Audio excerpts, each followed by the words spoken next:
Hello and welcome to a time special presentation for Thirukkural with the Times, where we explore real-world lessons from the classic Tamil text Thirukkural with motivational speaker, author and diversity champion Bharathi Baskar as she explores the masterpiece. Time and tide wait for nobody. Hours, days, months and years slip away, carrying us like pebbles in the mighty river of time.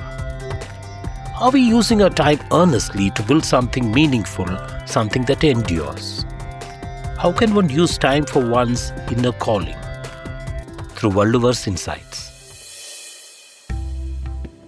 Author Haley has always been the author I admire most. Be it airport, hotel, money changers, or evening news, the meticulous research in each of his works never ceased to amaze me. But Final Diagnosis remains my favorite. In it, an old doctor, Pearson, who once helmed a research center and hospital, imparts wisdom to his young successor, Dr. Coleman, on the fleeting nature of time. He says, "You will sit on the chair and the phone will ring, and it will be the administrator talking about budgets. Next minute, one of the lab staff will want to quit, and then the doctors will come in and they will want this bit of information and that." The old man smiled thinly. Then you will get the salesman until at the end of the day you will wonder what happened to it and what you have accomplished during that day. That's the way the next day can go, and the next, and the one after that, until you find a year has slipped by, and another, and another. Since you are busy, you will not read books. You will delegate research work for junior doctors, and then one day you will realize everything you once knew is outdated. If you want to avoid what happened to me, lock yourself in a room if you must. Read, learn, stay updated, stay ahead.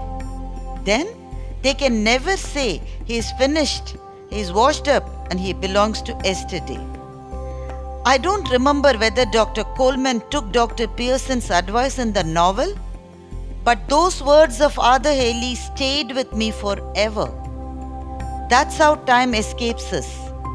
Like water cupped in our palms, hours dissolve, days drift, weeks wither, months rattle past, and years slip away, carrying us like pebbles in the mighty river of time. Our daily routines must go on. The endless chores demand our attention. Women especially bear this weight tenfold. The never-ending list of unfinished tasks looms large. My nails need trimming. I can't recall my last salon visit. My hospital checkup is overdue. It's been a year since I had an uninterrupted conversation with my sister. My kitchen resembles a battlefield. My music class has been restarted and abandoned thrice.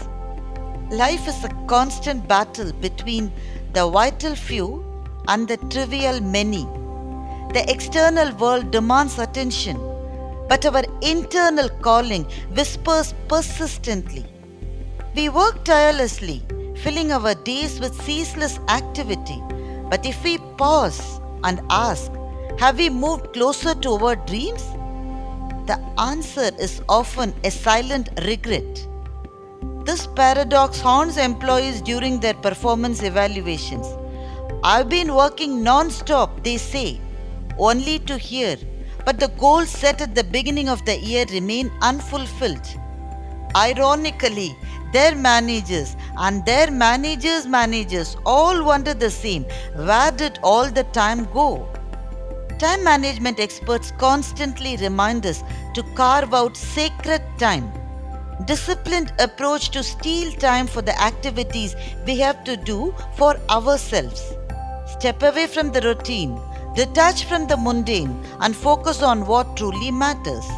At least 25% of our time has to be allotted to do things that are important but not necessarily urgent. If we continue to say, one day when everything's settled, I will pursue my dream, that day will never arrive. The time to act is now.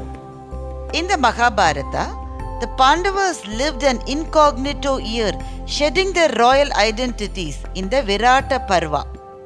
Yudhishthira became a dice companion to the king, Draupadi a royal maid, Bhima a palace cook, Arjuna a transgender dance teacher, Nakula a horse trainer, and Sahadeva an astrologer. That year of reinvention deepened their wisdom, strengthening them for what laid ahead of them. When they left behind their identities and routine, they were able to connect with their inner selves more deeply.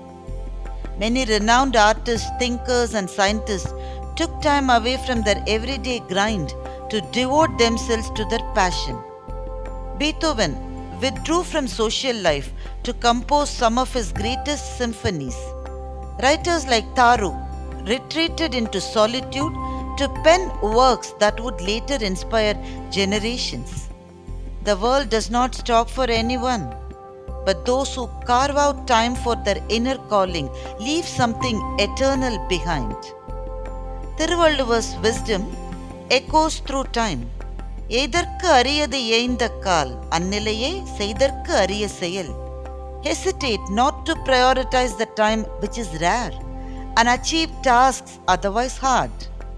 The old adage remains true.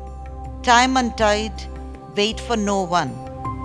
Are we using it earnestly to build something that endures beyond us? Or are we lamenting that there is no time to do anything meaningful?